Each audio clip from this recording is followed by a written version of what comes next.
Saudara yang terkasih, berarti usia kita dengan kita pun papa mama juga singkat. Tapi kita dan kita pun istri dan kita pun suami tidak singkat, saudara yang terkasih. Sampai hanya maut yang memisahkan. Ya. Bukan hanya 1 tahun, bukan hanya 2 tahun. Di tiap hari kita lihat model yang sama itu bertahun-tahun. Saudara yang terkasih, kita lihat cara tidur yang sama bertahun-tahun. Kita lihat yang ngorok yang itu juga bertahun-tahun, hanya dia saja. Saudara yang terkasih dalam Tuhan, kamu bisa apa lagi? Dialah, makanya Alkitab bilang sama kita, dialah teman sekutu kita. Dialah teman seperjalanan kita. Dia yang paling dekat dengan kita. Dia yang paling akrab dengan kita. Tidak ada yang lain yang paling dekat. Saudara yang terkasih dalam Tuhan. Ya. Karena itu ingatlah baik-baik, saudara yang terkasih. Kalau ini kita tidak realisasikan dalam hidup kita, makanya gampang sekali orang bisa bercerai, gampang sekali orang bisa tinggalkan pasangannya. Itu karena sekali lagi dia tidak tahu bahwa sebenarnya orang yang paling spesial dalam hidupnya itu adalah pasangannya. Orang yang paling intim, yang dekat dengan dia itu adalah pasangannya. Maka itu kenalilah orang yang adalah istri saudara, suami saudara, itu sebagai teman sekutumu. Dia bukan hanya saudaraku yang terkasih, ibu bagi anak-anak kita.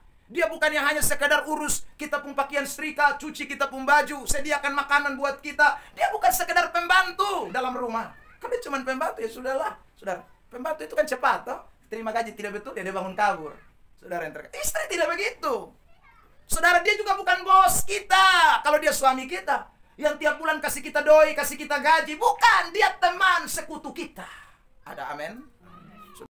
Selamat datang di channel YouTube Pendeta Ebenezer Playmo. Jangan lupa subscribe.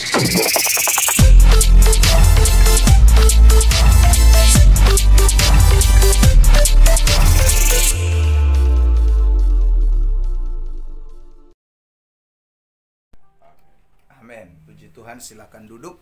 Bapak Ibu Saudara yang terkasih di dalam Tuhan. Saya mengajak kita untuk membuka Alkitab kita dari kitab Maleaki pasal 2 ayat yang ke-14 hingga ayat yang ke-16. Kitab Maleaki pasal yang kedua ayat 14 sampai dengan ayat 16. Kita akan membaca ayat-ayat ini bersama-sama, 3 ayat saja dalam hitungan yang ketiga. Maleaki 2 ayat 14 sampai dengan ayat yang ke-16. 1, 2, 3. Dan kamu bertanya, oleh karena apa? Oleh sebab Tuhan telah menjadi saksi antara engkau dan istri masa mudamu, yang kepadanya engkau telah tidak setia. Padahal dialah teman sekutumu dan istri seperjanjianmu. 15. Bukankah Allah yang esa menjadikan mereka daging dan roh? Dan apakah yang dikehendaki kesatuan itu? Keturunan ilahi. Jadi jagalah dirimu, dan janganlah orang tidak setia terhadap istri dari masa mudanya. Sebab aku membenci perceraian, firman Tuhan, Allah Israel, juga orang yang menutupi pakaiannya dengan kekerasan, firman Tuhan semesta alam. Maka jagalah dirimu dan janganlah berkhianat. Bapak Ibu Saudara yang terkasih di dalam Tuhan Yesus Kristus, kalau kita membaca kitab Maleaki ini, maka kita menemukan ada sejumlah teguran-teguran yang Allah nyatakan kepada bangsa Israel. Dan ini merupakan teguran-teguran terakhir. Kenapa saya sebut ini adalah teguran-teguran terakhir? Karena Maleaki itu nabi terakhir di perjanjian lama. Setelah Maleaki, maka bangsa Israel itu ditinggalkan oleh Tuhan. Kalau di dalam saudaraku pelajaran Alkitab atau teologi, kita mengenal dengan sebutan silent night, atau saudaraku masa kegelapan. Masa di mana Tuhan tidak berbicara kepada umatnya. Tidak ada satu nabi pun yang ada. Itu 400 tahun setelah Maleaki. Nanti setelah 400 tahun baru muncul yang namanya Yohanes Pembaptis di dalam Injil Matius pasal 3 yang berseru-seru di padang gurun, bertobatlah sebab kerajaan Allah sudah dekat. Nah, saudara yang terkasih di dalam Tuhan, nah Tuhan ini seolah-olah datang kepada bangsa Israel untuk memberikan peringatan kepada mereka. Karena sudah terlalu banyak peringatan-peringatan yang Allah berikan. Nabi-nabi yang Allah utus untuk saudaraku membuat bangsa Israel ini berpaling dari kejahatan mereka, dari dosa mereka. Sudah terlalu banyak. Kita temukan ada Yesaya, ada Yeremia, ada Yehezkiel. Pokoknya nabi-nabi Tuhan utus datang. Tapi ini bangsa memang bangsa kepala batu, bangsa yang tegar tengkuk. Dan akhirnya puncaknya Maleaki. Itu adalah nabi terakhir yang diutus oleh Tuhan untuk berbicara kepada orang Israel. Dengan satu harapan, orang Israel menyadari, orang Israel dapat insaf, orang Israel dapat saudaraku kembali kepada jalan kebenaran. Dan saudara yang terkasih di dalam Tuhan, kita menemukan di dalam ayat-ayat ini bagaimana teguran-teguran itu dinyatakan. Saudara yang terkasih, isi dari teguran-teguran itu banyak. Salah satunya mereka sudah tidak lagi beribadah mempersembahkan korban yang baik kepada Tuhan. Nanti saudara bisa baca dalam kitab Maleaki. Lalu yang kedua, mereka tidak lagi beri persembahan persepuluhan. Lalu yang ketiga, saudara yang terkasih, kita temukan tadi Maleaki 2 ayat 14 sampai dengan ayat 16. Di mana terjadi perceraian atau terjadi kekerasan di dalam rumah tangga. Terjadi di mana orang tidak setia terhadap pasangannya. Itu ditemukan di dalam bangsa Israel. Karena itu Maleaki datang menyuarakan itu. Maleaki datang untuk menyampaikan pesan-pesan Tuhan itu, agar sekali lagi ini bangsa sadar dan bertobat. Saudara yang terkasih di dalam Tuhan Yesus Kristus. Nah, kebetulan pada kesempatan ini kita semua ada di dalam ibadah anniversary pernikahan, atau saudara happy wedding anniversary. Ya, saudara yang terkasih di dalam Tuhan, dan ini adalah pernikahan, ulang tahun pernikahan yang pertama dari pasangan Bapak Werken dan juga Ibu Yesi. Saudara yang terkasih di dalam Tuhan Yesus Kristus, saya tidak tahu, mungkin bulan depan ada lagi, karena kita berturut-turut ya. Baru saja bulan kemarin di Bapak Vencet, lalu ini saya berharap nanti bulan depan ada yang ulang tahun pernikahan lagi ya saudara, supaya kita dengar khotbah pernikahan terus. Itu lebih bagus juga ya, untuk mengingatkan rumah tangga kita sekalian. Mungkin bulan depan itu Ibu Wanda punya, dan mungkin kakak lihat, saya mungkin ya saudara yang terkasih dalam Tuhan. Saya sendiri tanggal 29 nanti ya, tapi teman sekutu saya lagi berangkat dan tidak tahu kapan dia kembali. Jadi saya lagi jomblo, saudara yang terkasih dalam Tuhan. Jadi sekali lagi, saudara yang terkasih di dalam Tuhan Yesus Kristus, bersyukur ya Tuhan memberikan suatu usia pernikahan di dalam hidup kita.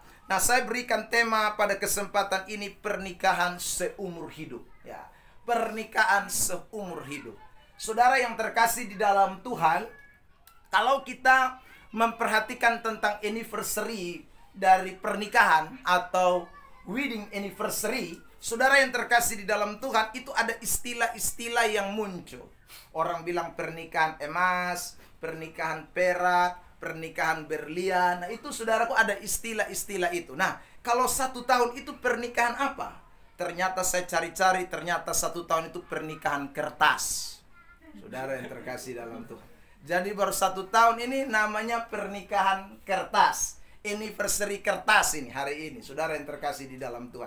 Kalau saudara yang 2 tahun, pernikahan kapas, naik sedikit ya. Kalau saudara 3 tahun, pernikahan kulit ya saudara. Kalau saudara 4 tahun, pernikahan linen. Kalau 5 tahun, pernikahan kayu. Pak Vencer dengan saya sama, pernikahan porselin, saudara yang terkasih dalam Tuhan. Ya, itu pernikahan. Nah, saudara yang terkasih di dalam Tuhan, nah apa yang dimaksud sebenarnya dengan istilah pernikahan kertas itu? Saya, saudaraku, ingin berbagi ini buat kita semua. Pernikahan kertas itu, saudara yang terkasih, itu adalah suatu simbol ya. Kertas itu simbol. Simbol yang pertama memberi makna kepada kita bahwa kertas itu mudah robek. Artinya apa? Hubungan pernikahan dalam usia 1 tahun pertama itu mudah sekali mengalami konflik. Mudah sekali mengalami yang namanya konflik. Kalau tidak dijaga dengan baik, maka pernikahannya akan seusia umur jagung. Nah, saudara yang terkasih dalam Tuhan. Karena saya ulang lagi, itu pernikahan yang masih seperti kertas, yang gampang dirobek. Saudara yang terkasih.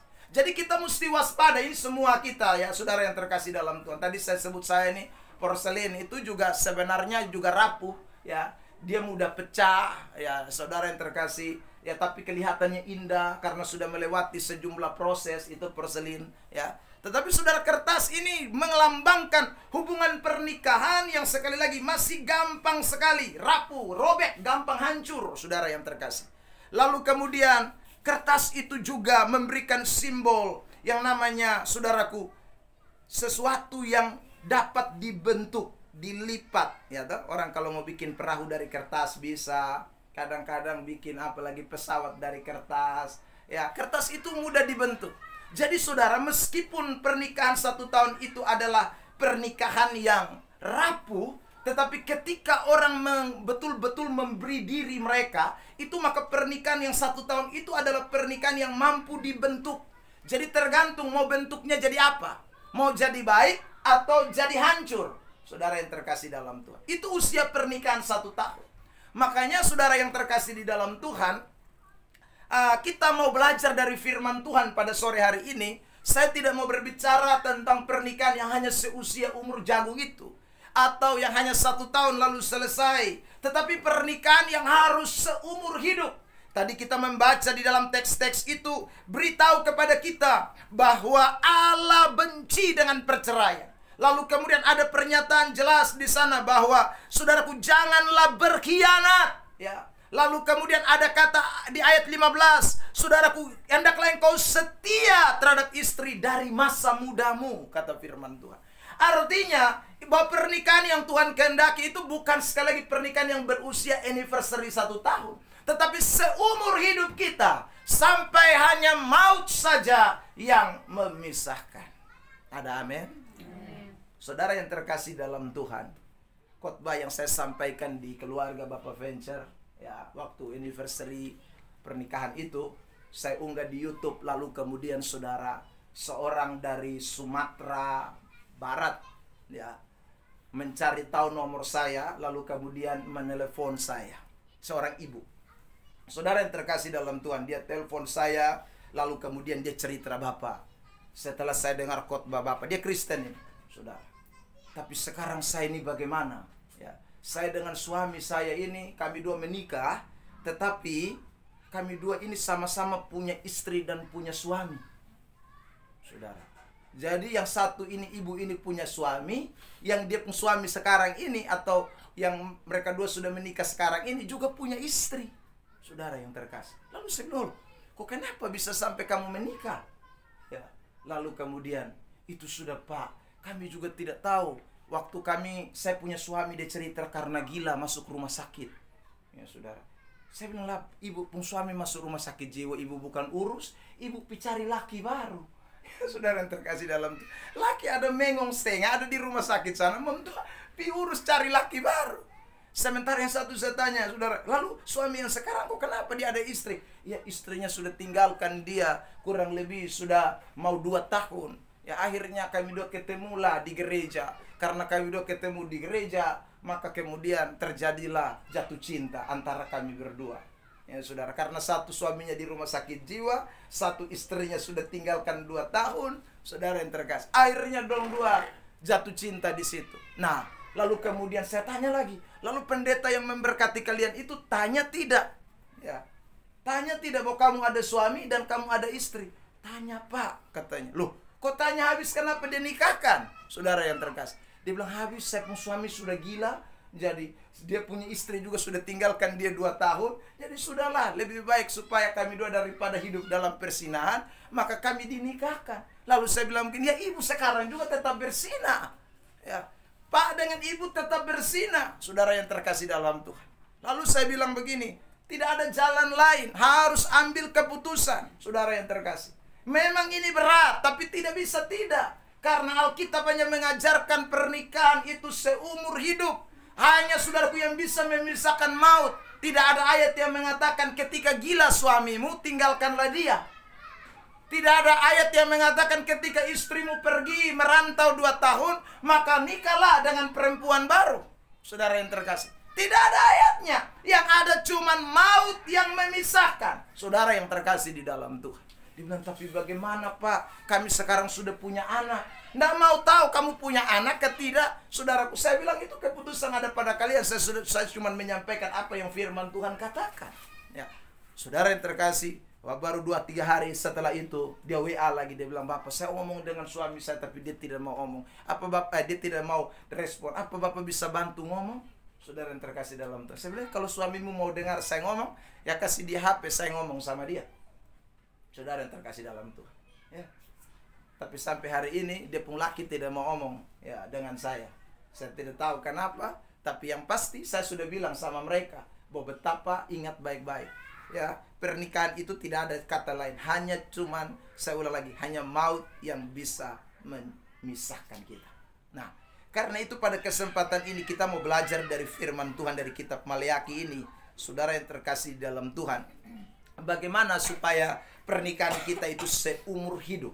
Perhatikan ayat yang ke-14 dari kitab Maleakhi pasal yang kedua. Saya bacakan ulang ayat itu, saudara yang terkasih dalam Tuhan. Dan kamu bertanya oleh karena apa? Ya saudara, oleh sebab Tuhan telah menjadi saksi antara engkau dan istri masa mudamu, yang kepadanya engkau telah tidak setia, padahal dialah teman sekutumu. Saya garis bawahi kalimat ini penting. Dan istri seperjanjianmu. Saudara yang terkasih di dalam Tuhan, pernikahan seumur hidup itu, jikalau kita menempatkan pasangan yang Tuhan tempatkan di dalam hidup kita itu sebagai teman sekutu kita. Kata teman sekutu ini menarik saudaraku, karena di dalam bahasa asli Alkitab, bahasa Ibrani, itu dipakai kata rea.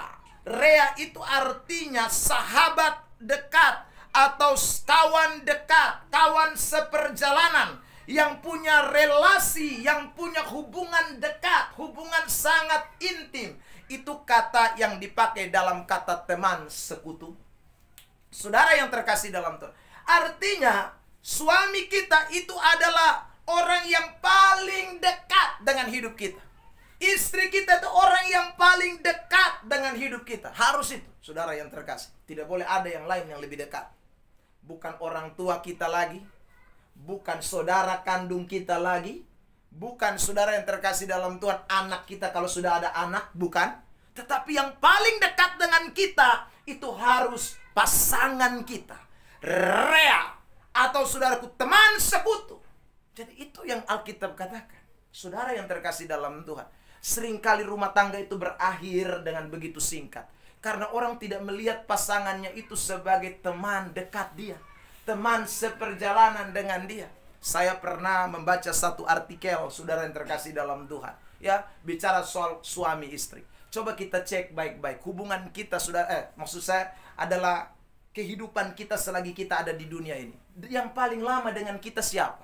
Saudara yang terkasih dalam Tuhan, bukan anak kita, bukan papa mama kita. Kita dengan kita pun papa mama, ya top umur 17, 18. Kalau kalau tidak kuliah lebih cepat lagi, saudara. Ya, dia akan cepat pergi hanya umur sekian 17-an tahun. Tapi sekarang saudara lihat, Pak Vencer dengan Ibu Dika sudah berapa tahun? 21 tahun. Dengan orang tua lebih singkat. Saudara yang terkasih, saya tidak tahu Ibu Dika keluar dari Mamuju umur berapa. Pak Vencer, saudaraku, mulai kerja dan berpisah dengan orang tua umur berapa. Kita semua ini singkat sekali hubungan kita dengan orang tua kita. Tapi istri dan suami kita, mereka yang akan, saudaraku, sampai mati dengan kita. Sampai mati. Anak-anak kita juga begitu, saudara yang terkasih. Ya, kecuali ya anak itu tidak menikah, jomblo, saudara. Kalau dia menikah ya pasti si Tri ini kan lagi sedikit juga. Makanya dia keselama-lama, sudah 26 tahun dan papa mama. Ya, saudara yang terkasih dalam Tuhan. Kalau sudah menikah otomatis, saudara yang terkasih, berarti usia kita dengan kita pun papa mama juga singkat. Tapi kita dan kita pun istri dan kita pun suami tidak singkat, saudara yang terkasih. Sampai hanya maut yang memisahkan. Ya. Bukan hanya 1 tahun, bukan hanya 2 tahun. Dia tiap hari kita lihat model yang sama itu bertahun-tahun, saudara yang terkasih. Kita lihat cara tidur yang sama bertahun-tahun. Kita lihat yang ngorok yang itu juga bertahun-tahun hanya dia saja. Saudara yang terkasih dalam Tuhan, kamu bisa apa lagi? Dialah, makanya Alkitab bilang sama kita, dialah teman sekutu kita. Dialah teman seperjalanan kita. Dia yang paling dekat dengan kita. Dia yang paling akrab dengan kita. Tidak ada yang lain yang paling dekat. Saudara yang terkasih dalam Tuhan. Ya. Karena itu ingatlah baik-baik saudara yang terkasih. Kalau ini kita tidak realisasikan dalam hidup kita, makanya gampang sekali orang bisa bercerai, gampang sekali orang bisa tinggalkan pasangannya. Itu karena sekali lagi dia tidak tahu bahwa sebenarnya orang yang paling spesial dalam hidupnya itu adalah pasangannya. Orang yang paling intim, yang dekat dengan dia itu adalah pasangannya. Maka itu kenalilah orang yang adalah istri saudara, suami saudara, itu sebagai teman sekutumu. Dia bukan hanya saudaraku yang terkasih, ibu bagi anak-anak kita. Dia bukan yang hanya sekadar urus kita pun pakaian setrika, cuci kita pun baju, sediakan makanan buat kita. Dia bukan sekedar pembantu dalam rumah. Kalau dia cuma pembantu ya sudahlah. Saudara, pembantu itu kan cepat toh. Terima gaji tidak betul, dia bangun kabur. Saudara yang terkasih, istri tidak begitu. Saudara, dia juga bukan bos kita. Kalau dia suami kita yang tiap bulan kasih kita doi, kasih kita gaji. Bukan, dia teman sekutu kita. Ada amin? Saudara yang terkasih dalam Tuhan, itu yang Alkitab ingatkan. Ketika bangsa Israel, rumah tangga mereka mulai berantakan. Rumah tangga mereka sudah tidak lagi harmonis. Ingatkan mereka. So kamu ingat, dia itu sebenarnya adalah orang yang paling spesial di dalam hidupmu. Saudara yang terkasih dalam Tuhan. Nah, sekarang kita akan lihat dalam teks ini, teks-teks yang tadi kita baca maksud saya. Bagaimana kalau saudara dan saya ini mau orang yang kita tempatkan itu menjadi sahabat kita, atau orang yang paling dekat dengan kita, sehingga tidak ada yang bisa pisahkan kita. Saudara, ada dua hal penting yang ingin saya bagikan pada kesempatan ini. Yang pertama, mari kita lihat saudara yang terkasih dalam Tuhan, Maliaki 2 ayat 14 tadi. Selain dia berkata bahwa saudara teman sekutumu, ada kalimat selanjutnya, dan istri seperjanjianmu. Mungkin saudara bilang berarti ini hanya khusus buat ibu-ibu. Bukan. Saudara yang terkasih di dalam Tuhan, memang ini kalimat saudaraku perwakilan, ya. Itu tidak berarti bahwa Tuhan hanya bicara kepada suami-suami, tetapi saudara, ini juga Tuhan bicara kepada para wanita-wanita, bahwa sekali lagi istri atau suami kita itu adalah saudara sesuatu yang seperjanjian. Itu kalimat penting. Keakraban itu atau keintiman itu hanya bisa terjadi jikalau orang memaknai kata seperjanjian ini. Saudara yang terkasih dalam Tuhan. Nah, di dalam Alkitab kata seperjanjian itu memiliki 3 makna dalam bahasa aslinya. Saudara, yang pertama itu berarti sumpah atau nasar atau ikatan. Itu seperjanjian, ya. Sumpah, nasar, ikatan atau materai itu tidak bisa diganggu gugat itu, saudara yang terkasih dalam Tuhan. Jadi nasar, sumpah kita. Makanya waktu kita menikah ada yang namanya janji nikah, ya. Kenapa janji nikah itu penting? Karena janji nikah itu yang akan mengingatkan saudara untuk menjadikan dia teman seperjalananmu, yang akan membuat saudara dan saya mengingat dia sebagai teman sekutumu, yang akan membuat saudara dan saya mengingat bahwa dialah yang paling dekat dengan hidup saya. Dialah yang akan terus bersama-sama dengan saya. Hanya maut yang memisahkan. Saudara yang terkasih di dalam Tuhan, jikalau sekali lagi kita ingat bahwa ini seperjanjian, dan kata perjanjian itu sekali lagi bermakna sumpah atau nasar atau ikatan atau materai, tidak bisa diubahkan oleh siapapun. Anak-anak Tuhan, ya. Saya tunjukkan ayat ini buat kita sekalian. Mari kita lihat. Yang namanya nasar, sumpah atau ikatan itu tidak bisa dimain-main itu, ya. Tidak bisa ini hari saya bilang ya, besok saya bilang tidak. Ini hari saya bilang suka, besok saya bilang tidak suka. Tidak bisa. Yang namanya nasar, kalau sudah berjanji, sudah ucapkan sumpah, itu selamanya. Saudara yang terkasih. Sebab kalau tidak selamanya, kamu akan tanggung akibatnya. Lihat Ulangan 23 ayat 21. Kitab Ulangan 23 ayat 21. Kita baca ayat ini ya bersama-sama dalam hitungan 3. Ulangan 23 ayat 21. Dalam hitungan 3 kita baca bersama-sama. 1, 2, 3.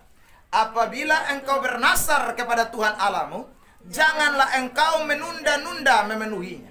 Sebab tentulah Tuhan Allahmu akan menuntutnya daripadamu, sehingga hal itu menjadi dosa bagimu. Nasar, perjanjian, sumpah itu sama, ikatan itu. Saudara, materai itu. Tidak boleh. Ini ayat bilang jelas, jangan engkau menunda-nunda memenuhinya. Jangan engkau menunda-nunda, ini lebih tepat, jangan engkau main-main dengan janji itu. Jangan engkau main-main dengan sumpah pernikahan itu, saudara yang terkasih.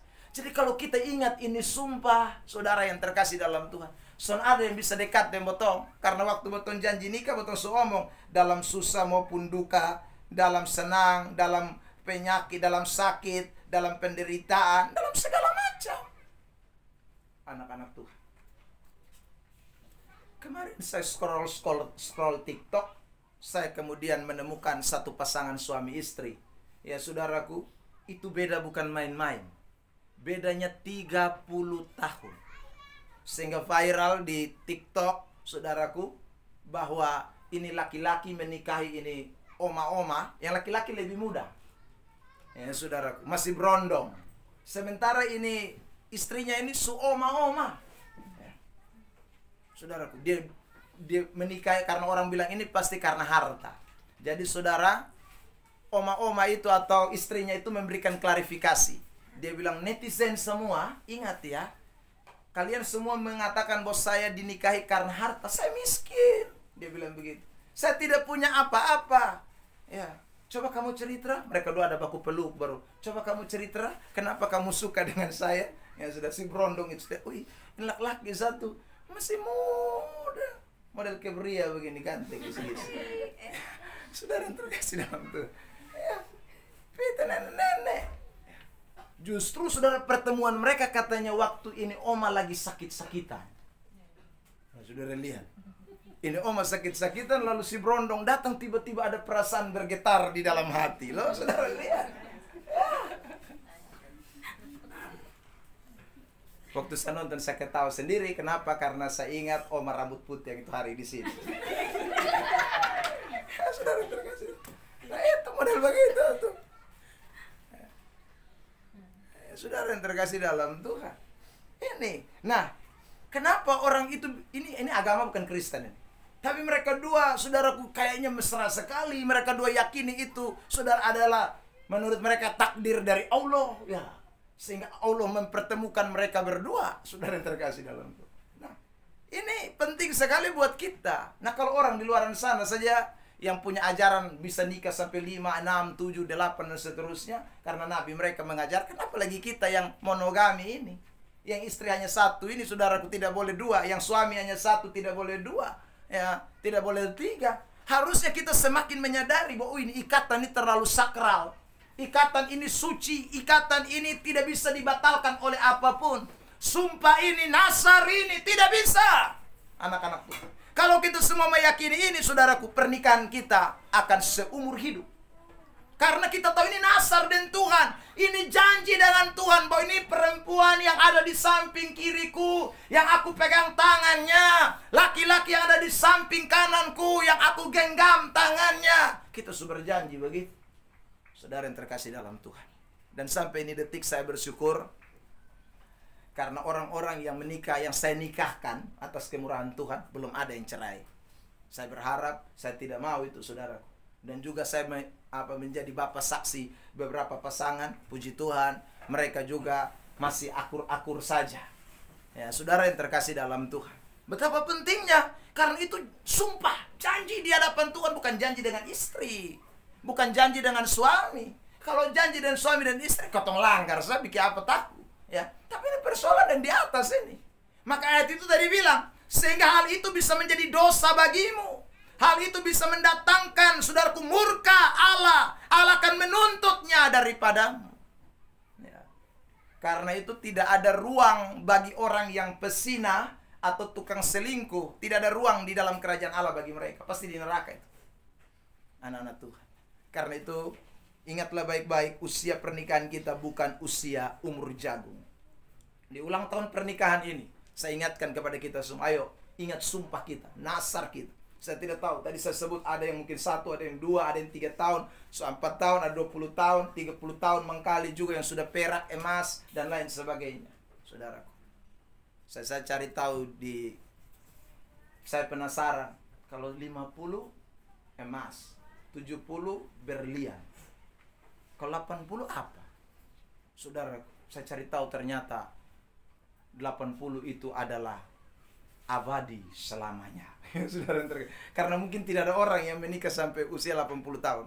Saudara yang terkasih, pernikahan usia 80 tahun. Tidak ada, saudara yang terkasih. Ya, kecuali itu dia nikah umur 10 tahun mungkin. Ya, saudara. Tapi kalau umur sudah 20-an tahun rasanya tidak sampai ke usia pernikahan 80. Ya, saudara yang terkasih dalam Tuhan. Itu yang kita tidak boleh lupakan dari kata seperjanjian. Kata seperjanjian yang kedua itu bermakna, saudara yang terkasih di dalam Tuhan, itu berbicara tentang adanya ikatan berkat atau kutuk. Perhatikan Maliaki pasal yang kedua tadi. Saudara yang terkasih dalam Tuhan, saya bacakan ayat 13. Tadi ayat 14. Sekarang saya baca ayat 13. Dan inilah yang kedua yang kamu lakukan. Kamu menutupi mezbah Tuhan dengan air mata, dengan tangisan dan rintihan. Oleh karena ia tidak lagi berpaling kepada persembahan dan tidak berkenan menerimanya dari tanganmu. Saudara yang terkasih, baru nanti di ayat 14 ada kata teman sekutumu dan seperjanjianmu. Saudara yang terkasih, apa relevansinya atau kaitannya dengan Maliaki pasal 2 ayat 13? Kalau kita membaca Maliaki pasal 2 ayat 13, ini menyatakan tanda tidak berkenannya Tuhan kepada bangsa Israel. Saudara, mereka datang dengan rintihan, tangisan di mezbah Tuhan, bawa persembahan, tapi Tuhan tidak mau terima.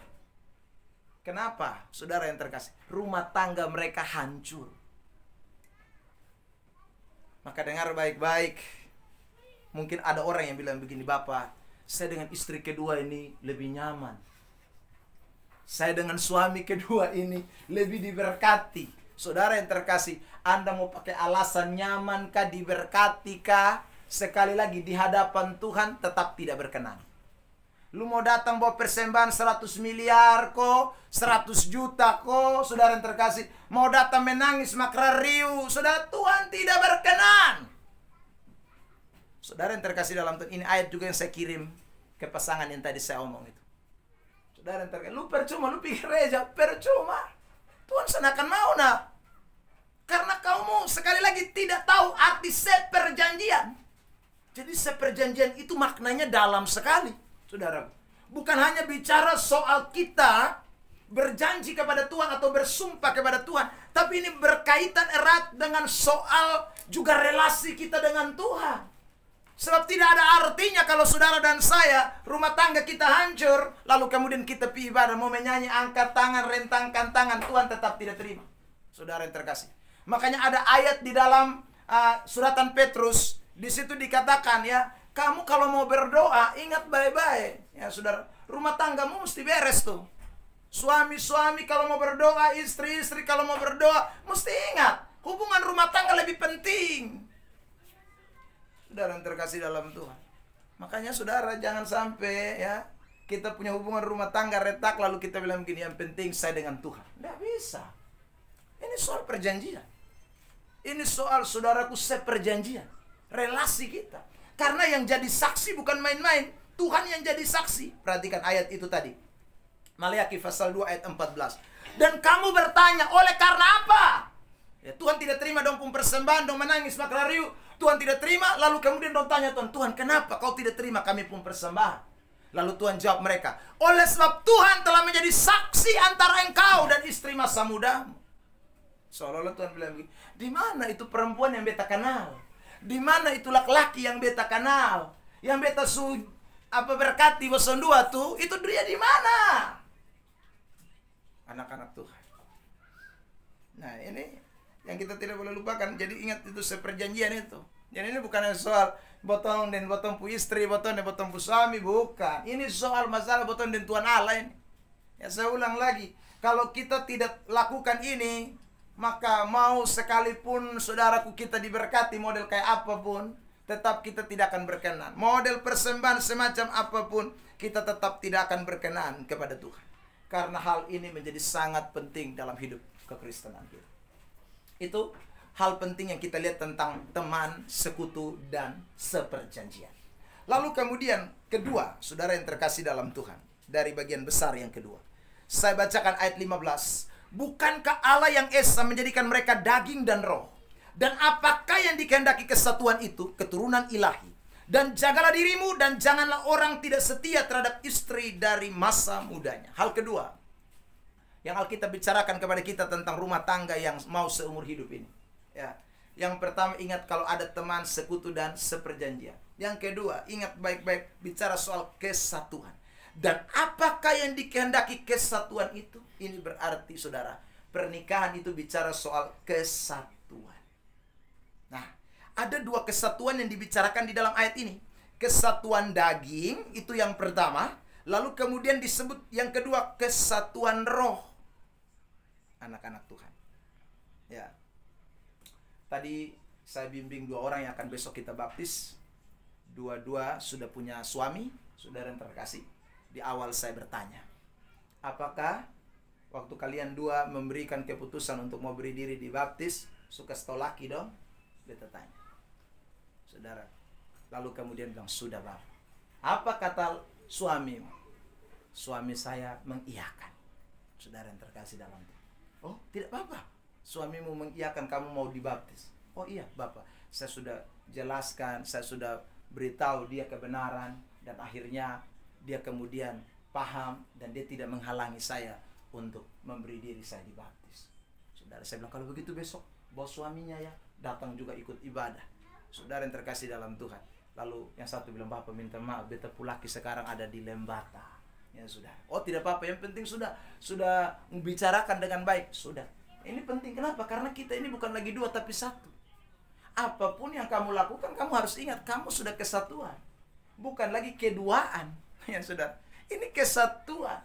Nah, makna dari kesatuan itu, saudara yang terkasih di dalam Tuhan, yang pertama, bicara tentang kesatuan itu berarti satu rumah, satu, saudara, tempat. Itu bicara soal kesatuan daging. Saya bacakan Kejadian 2 ayat 24. Sebab itu seorang laki-laki akan meninggalkan ayahnya dan ibunya dan bersatu dengan istrinya, sehingga keduanya menjadi satu daging, satu rumah, satu atap. Saudara yang terkasih, itu disebut dengan satu daging. Jadi saudara yang terkasih di dalam Tuhan, di khotbah saya yang saya sampaikan di Bapak Venture, saya sudah sampaikan kepada kita tentang ayat dalam kitab 1 Korintus 7 yang mengatakan tidak boleh saudaraku suami istri itu berpisah jauh-jauh atau lama-lama. Tidak boleh. Anak-anak Tuhan, tidak boleh, kecuali atas kesepakatan dan hanya untuk sementara waktu. Itu Alkitab bilang. Itu syarat, anak-anak Tuhan. Apalagi kalau satu rumah di sana, satu rumah di sini. Ya, saudara yang terkasih dalam Tuhan, saya ketemu ada di Bolok sini. Ya sudah. Depo anak sekolah di Kupang sana dua-dua. Padahal hanya Bolok Kupang. Dia bilang, Bapak kami PP terus ini, lebih baik kami kos saja di Kupang. Jadi dia dan depo anak kos di Kupang, depo istri tinggal di rumah sendiri. Hawi. Sebenarnya lu bagaimana itu? Ya, habis Bapak terlalu jauh nah. Hai, Bolok Kupang jauh. Sampai orang semua kami, saudara satu kelompok itu bilang begini, awas so. Ya, awas so. Jangan sampai ada mama lain. Ya. Bahaya, bukannya Kupang. Kupang, saudara terkasih, Kupang dengan Bolok. Yang jaraknya hanya 12 kilo, kok 14, 15 kilo ini saudara. 13 kilo. Itu serumah 2. Anak Tuhan. Pak Venture yang naik bonat berapa tahun ini saya tidak bilang, Ibu Dika, aku kos di Kupang. Itu bukan main jauh tuh. Naik bonat tuh jauh tuh hari-hari. Aduh, saya rasa saudara, kalau orang mengerti firman, sana boleh. Alasan itu tidak bisa dijadikan alasan. Ini soalnya kalau semua menikah. Seorang laki-laki akan meninggalkan ayahnya bersatu dengan istrinya, sehingga keduanya menjadi satu daging. anak-anak Tuhan. Keduanya jadi satu daging. Jadi karena itu hal ini kita tidak boleh lupakan.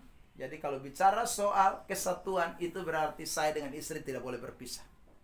Saya dengan suami tidak boleh berpisah, kecuali sementara boleh.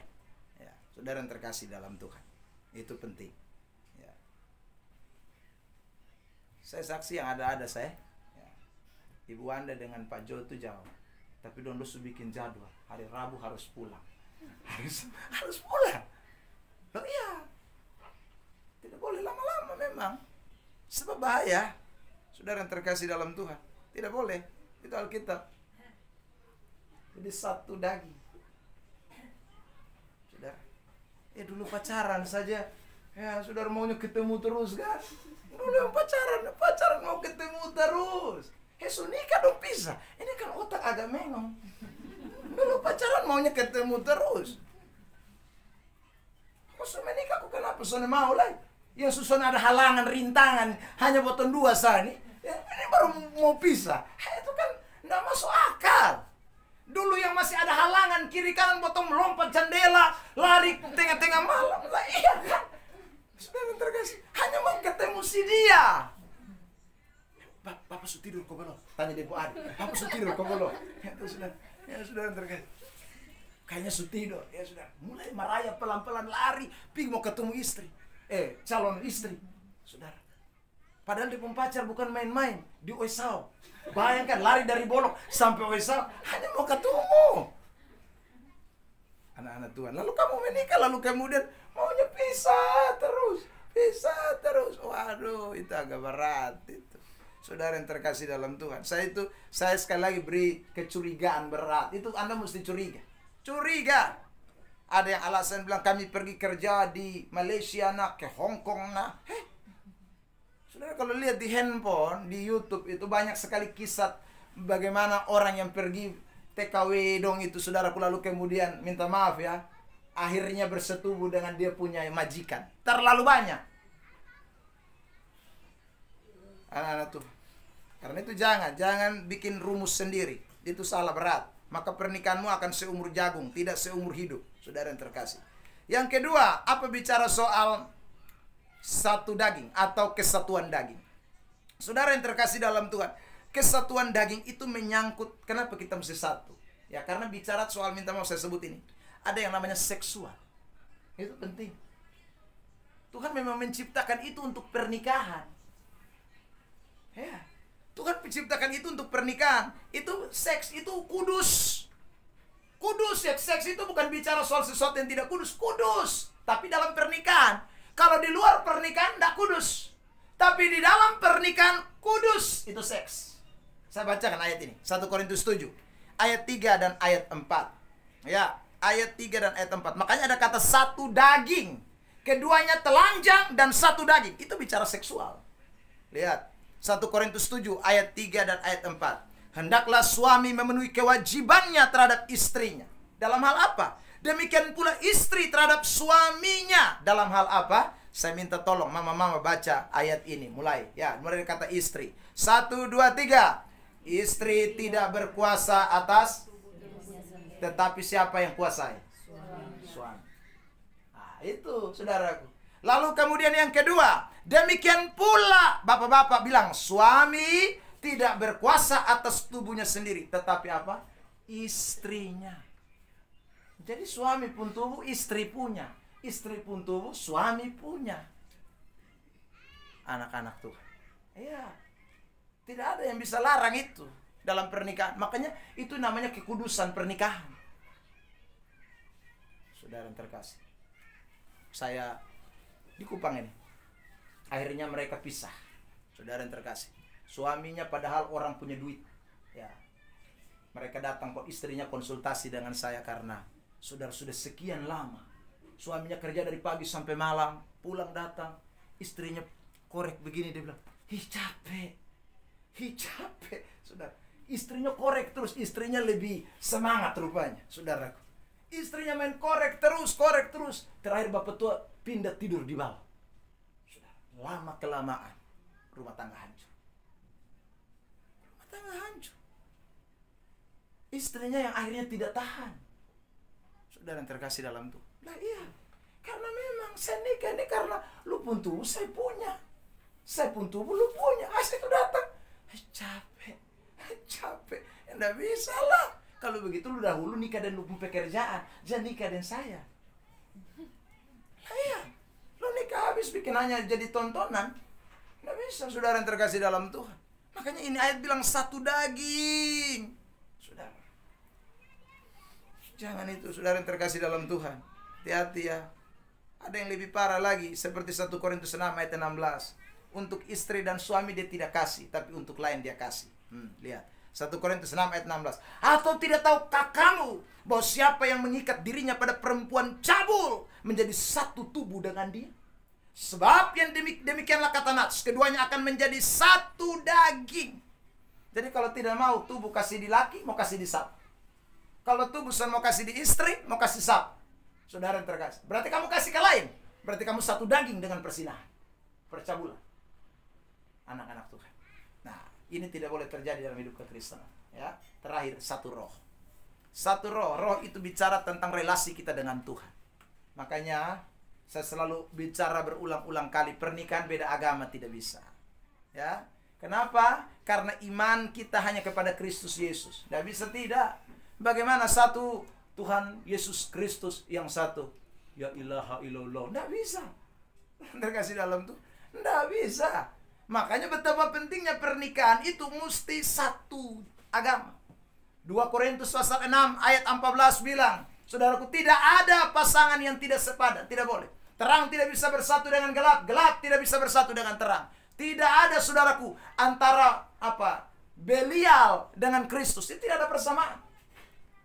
Karena kita diciptakan oleh Tuhan, sekali lagi, untuk membangun keturunan ilahi. Ya, anak-anak yang kita lahirkan mesti keturunan ilahi. Maka karena itu kesatuan roh menjadi penting. Suami istri sekali lagi akan menjadi seumur hidup kalau dia memiliki yang namanya seperjanjian. Lalu yang kedua adalah kesatuan. Ini dua hal penting. Kalau ini kita lakukan dalam hidup kita sebagai keluarga-keluarga yang belum menikah, dengar saja. Nanti kalau sudah menikah, kalau di gereja ini, maka saya akan tambah lagi dengan saudaraku waktu bimbingan. Ya, saudara, tapi dengar baik-baik. Pernikahan dalam kekristenan tidak ada yang namanya seumur jagung. Seumur hidup, hanya maut saja yang memisahkan kita. Tuhan Yesus memberkati kita dengan firman-Nya. Kita mau bersyukur.